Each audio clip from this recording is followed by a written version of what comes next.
Hey, how you doing? And welcome to NLP Talks with Laura Evans, a podcast for people looking to unleash their potential in business and life. I'm Laura Evans, international trainer of NLP and host for this podcast.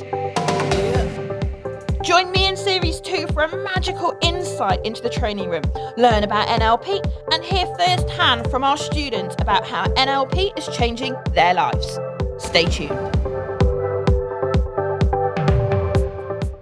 Listening, my name is Laura Evans and welcome to NLP Talks with Laura Evans.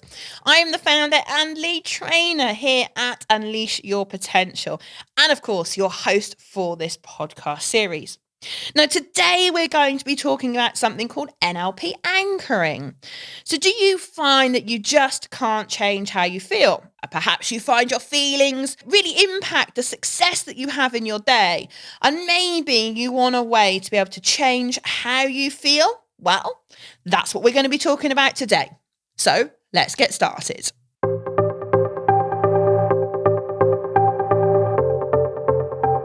So what is anchoring? Well, anchoring has been around for a long time. It's often referred to as a process of stimulus response, and you probably have heard about that because of Pavlov and his dogs. Many of you will have come across this in psychology training or even just at school. So Ivan Pavlov was investigating the dog digestive system, and he realised that in order to be able to collect the saliva that he needed to test for their digestive system, he used to feed them meat. And then he realised one day that he actually didn't need to feed them meat. He worked out that if he rang the bell or the tuning fork, depends on what version of the story you've heard, actually he could ring that and actually didn't need to feed them the meat anymore. Saved him a lot of money, I'm sure. And what had happened was the sound of that bell or tuning fork had been linked to the anticipation of the dogs eating, and so they automatically salivated, helping him do his thing and his studying. And so there is this stimulus, which is the bell, and the response, which is the dogs salivating, and that's probably what you've heard of. You also may have heard of Twitmeyer. Now, he was investigating the knee-jerk reaction, and he used to bash people on the kneecap, as some of you have had done by your doctor, and people used to have that kind of automatic knee-jerk response. Now, he actually designed a chair. If you Google it, you can find it. And he had this contraption that went on the chair that held the hammer, and he just set the machine off, and then it would just bang people on the knee, so to speak. Bang's is the wrong word, but you know what I mean. And one day the hammer got stuck and it didn't actually make contact with the knee anymore, but yet people still had the knee-jerk reaction. And you think, that's quite interesting, because maybe it's not actually the contact of the hammer with the skin and the knee. Actually, people visually were looking at it, saw the hammer going towards their knees, and so their knee went. And they're the two very first records that we have back in I think it was the early 1900s, I could be wrong there, but a long time ago, where people were investigating this stimulus response.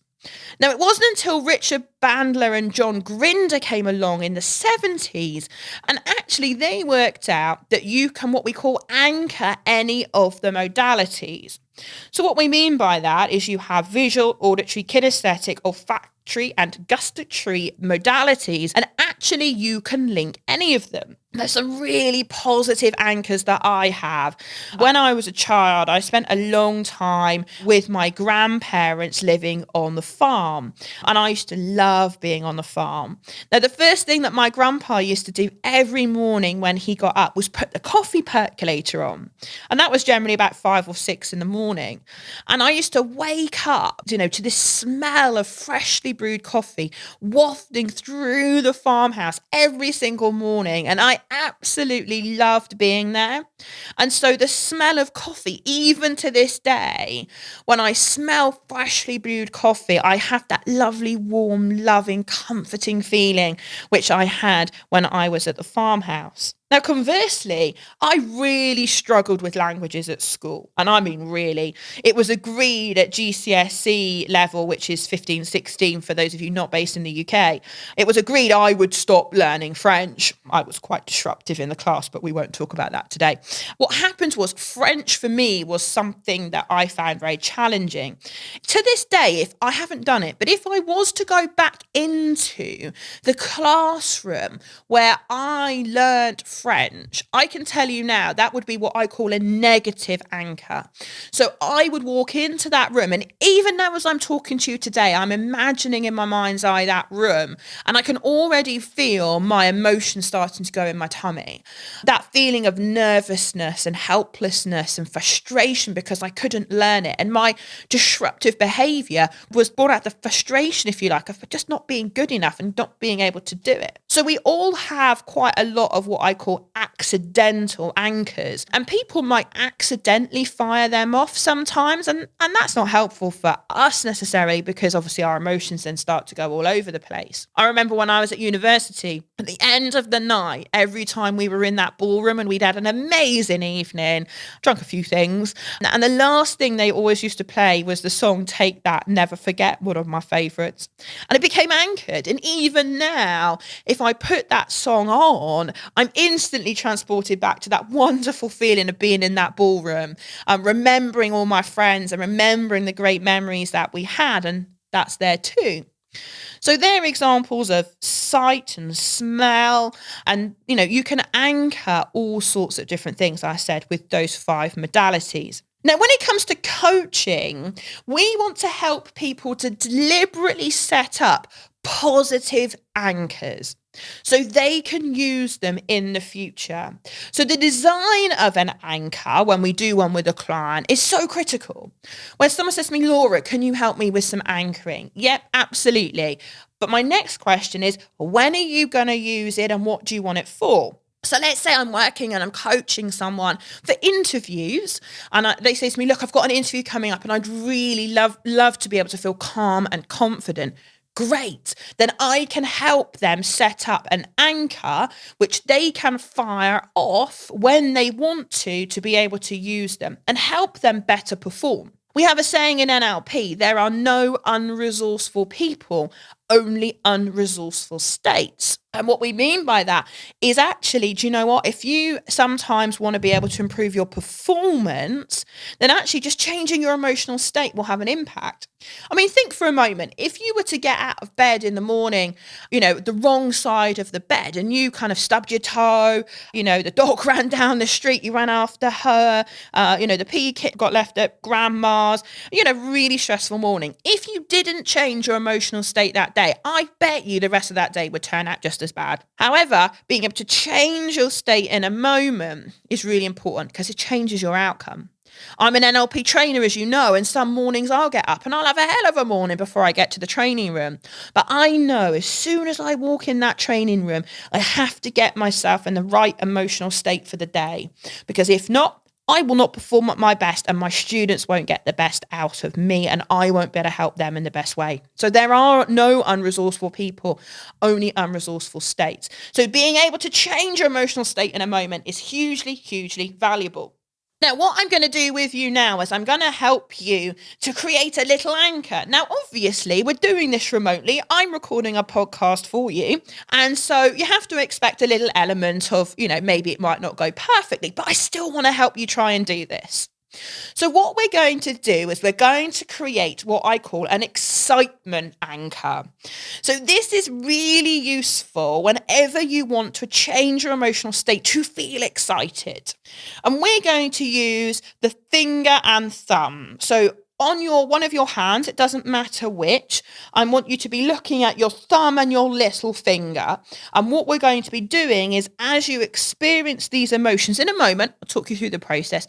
In a moment, you're going to bring that thumb pad and the pad of your little finger together in order to anchor it. So we're going to be using the finger and thumb. Now, when you're in the NLP training room with me, we use the knuckle on one of your hand, but that's very difficult to do on yourself. And hence we're going to use a finger and thumb option today. Now, before we get started, I need you to go back through your memory bank and think of a time when you have in the past been really excited. So for me, it's Christmas. I love Christmas. It's so exciting. I love waking up on Christmas morning. It's just amazing. That might be an example that you'd use. I remember being excited getting on the plane, flying to Thailand to learn to be an NLP trainer. I can still remember walking down that tunnel and walking through the doorway of the aeroplane and getting on and being met by the air hostess as she welcomed me on board. She had no idea where I was going or what I was doing. And that to me was a really exciting time. So you need to think of a specific time when you were really excited. So I'm hoping as I'm talking, you're skipping back through your memory bank to find an example of when you have done that. Now, if you haven't yet, pause the podcast episode until you have. If you have, then great, we're going to carry on. In a moment, not yet, what I'm going to do is I'm going to invite you to close your eyes. And then I'm going to say a little bit of script to best help you recall that specific memory as best I can. Now, you can do this stood up or sat down. It really doesn't matter, but just make sure that you feel safe. As always with these podcasts, please do not take part unless it is safe to do so. So if you're driving, you're operating machinery or doing something else, then please pause the podcast and come back to it. But if it is safe to do so, then please let's carry on. So I will get you to close your eyes, as I've said. I'll get you to remember this memory. And what will happen is as you have your eyes closed and as we start to recall this memory, you'll feel that excitement start to arrive in your body. Now, I always feel it in my tummy. You might feel it somewhere else, but I start to feel excited. And as soon as you feel that excitement, what I want you to do is just bring that thumb and that little finger together and hold it while you feel the excitement. And as soon as the excitement subsides, I want you then just to take your finger and thumb apart. Now, obviously, I'm not with you, so I can't help you with the finger and thumb element. So I'm relying on you to do this. But essentially, just remember, regardless of where I am in the process and what I'm saying, as soon as you feel the excitement, I want you to just put that little finger and thumb together, hold it while you feel the excitement. And as soon as it starts to subside, I want you just to take those finger and thumb apart. Okay, are you ready? Let's do this. So, first of all, I want to make sure that you've got a specific memory from a time in the past where you were really excited. Assuming that you've now got that, I would now like you to close your eyes. Now, can you remember a time, a specific time when you were really excited? And as you go back to that specific time, go right back. Float down inside your body and see what you saw and hear what you heard and really feel those feelings of being really excited. And as soon as you feel it, touch that finger and thumb together and hold it. And as soon as that feeling starts to subside, just unconnect your finger and thumb. And when you're done, open your eyes. Now, some of you will experience state very quickly. What I mean by that is as soon as you shut your eyes, some of you will be like, yes, I feel excited because I know where I'm going and I remember the memory. Others of you will have needed to have listened to me talk all the way through the little script and then will have felt the excitement. Please don't be polite. I know I'm not sat there with you, but don't be polite and wait for me to finish. As soon as you feel the excitement, just connect that little thumb and finger and hold it. And as soon as it subsides, just take it apart. So let's do it again. So you can either use the same memory of when you were excited, or if you can think of an even better one, then please let's use that. Okay, so let's close the eyes. And as you remember that time now, that specific time, go right back, float down inside your body and see what you saw and hear what you heard and really feel those feelings of being really excited. And remember to connect that finger and thumb as you feel it. And as soon as it subsides, take them apart. And when you're ready, open your eyes. Then we're going to do it one final time. I could sit here all day with you doing this because I love anchoring. But we'll do one more time. Of course, you can come back and listen to this podcast episode as many times as you like. But we'll do one more time today, and then we're going to test it. Okay? So, ready? You either use the same experience, or if you think of an even better one, then obviously use that. Okay, so ready? Close your eyes. So can you remember a specific time when you were really excited? And as you go back to that time now, go right back, float down inside your body and see what you saw and hear what you heard and really feel those feelings of being really excited. Good. And as soon as it subsides, then just clear the screen and open your eyes. Now, the more times we do this, the stronger the anchor is going to become. Your anchor is your finger and your thumb being connected. And the more we do this, the stronger it's get. We've only done it 3 times. And of course, now you know what you're doing. You can always top this up anytime you like. But I'd be really interested for you to now test it, having only done it 3 times, and just see if you feel anything. How we test it is very simple. All you do is close your eyes. Just press your finger and thumb together with the same pressure that you were using before, and just notice if you feel that excitement. So let's do it. Close your eyes, connect your finger and thumb, and see if you can wait to notice that feeling of excitement. And when you've done that, you can open your eyes. Now, bear in mind, we've only done this 3 times. So in the grand scheme of things, there are some variables here. A, in terms of we've only done it 3 times. The more times we do it, the more we what we call stack the anchor, the stronger it will become. And also, it also depends on the memory that you've chosen. So if you had a memory that only had a little bit of excitement, then we're going to have to stack that a lot to make it intense. If you had one memory that had loads and loads of excitement, then you might only have to do it once or twice, and it would be very effective. The other element that we've got here at play is also your timing. But listen, I'm not teaching you anchoring properly. I'm just trying to give you a little experience of what it might be like so that you know what you're doing. So yeah, well done, and thank you for taking part. Now, we also have an NLP technique called the circle of confidence. Lots and lots of people that come into my training room want to feel more confident.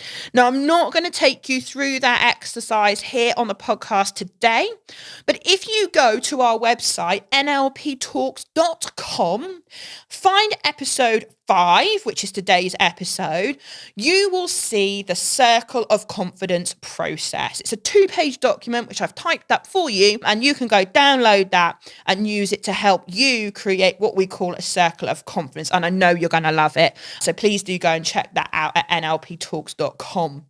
Now, I'd like to introduce you to Seamus. Seamus was one of our students on our NLP practitioner course, and we created for him what we call a resource anchor. Now, this is where we put 2 or 3 or maybe 4 different emotions together in one anchor for him to be able to use in the future. Now, we decided in this particular course with Seamus to do what we call a high energy anchor. So we either always, when we're anchoring, want all high energy or all low energy. We did high energy. I knew he did laughter really well, so I suggested we do that. And I like laughing and anchoring. That was quite cool. So let's go over to the training room and pick up as I work with Seamus to work out what other emotions he wants to anchor. And let's hear what he's got to say. What would you like to choose that you do really, really well? It's got some energy in it. Achievement. And have you got a couple of examples of where you've really achieved something that you really... Here we go, this is it, I'm going to achieve it, it's coming. And you've done it, and... Okay. Yeah. I was familiar with anchoring because, you know, when you hear something on the radio and you go, oh yeah, I remember my student days or something like that. So I knew there was something going on or something that triggered various memories and things, you know, whether it's a smell of a pie or whatever it was. In terms of how it could be beneficial to me, I wasn't too sure about that. What else do you do really, really well? Motivation, you know. Motivation, you can do motivated? I know occasions where I just want to get on with it and get dived in. A little bit anxious, you know, everybody's looking at me and will this work? maybe a little bit of skepticism and, okay, yeah, Laura, you're on, let's see how good you are, that kind of thing. So Seamus, when we do this shortly, I'm going to touch your knuckles. Is that okay? Perfectly fine. Perfect. Make a fist and just place it on your thigh. Okay, that's the client set up. Do you mind if I just move that just there? And just move it, right? Because they don't know where you need it. Now, I have to set myself up so that I can easily touch this knuckle to be able to anchor it. So when we set ourselves up, we make a fist with one hand, rest the base of the heel of your hand on it, and you want to literally be hovering 1 centimetre above the knuckle. That's it. Because the critical part of anchoring is watching your client. And it was a case of trying to put these together in a collective suite, if you like, so that whenever I fired this anchor, these things would come back to me, so that would put me in a great frame of mind when I wanted them, you know, that I could fire them when I wanted them to use those emotions. Have you got a time when you have really laughed, like proper belly laughed, like you could hardly get your breath laugh? Yeah. Okay, good. Shut your eyes. Can you remember a specific time when you were really laughing and really feel those feelings? Good. You could see the state come, yes. And then it simmered around for a little bit, and then it started to decline. And it declined before I'd got to the end of the script. The script is kind of almost irrelevant. You could see the breathing changed while he was there, and then we saw a slight breathing shift change, and I was like, yeah, he's coming out of that. So I know that it's starting to subside. We got a nice little flicker going on as well with the eyelids, if for those of you that can see it. And so the more you do this, the easier it gets. You learn to really watch your client and learn when's the breathing shift changing, when's the colour changing. I used to go through things that I wanted to do as a matter of course, and I'm thinking, okay, I'm going to go through with it. By firing the anchor when I wanted to, suddenly I was excited about it. It's something that I look forward to. Now it's a case of I'm happy and looking forward rather than just something that I have to process. Seamus was great to work with, wasn't he? And I know he still uses that anchor to this very day. It's been an absolute pleasure to share anchoring with you today. I hope you have enjoyed it. Thank you so much for listening. If you've enjoyed the episode, please like it, subscribe and share it. There are many people I'm sure you know that would benefit from being able to change their emotional state in an instant. Interviews, meetings, I mean, you name it. There's all sorts of times when people could benefit from changing how they feel. So please do share this podcast episode with them if you think that little anchoring exercise is going to help them. If you'd like to find out more about our courses that we run here in the UK, then please feel free to go across to unleashyourpotential.org.uk/courses, and you'll find all the courses that we currently run so that you can check them out. Thank you again for joining me, and I look forward to seeing you on episode 6.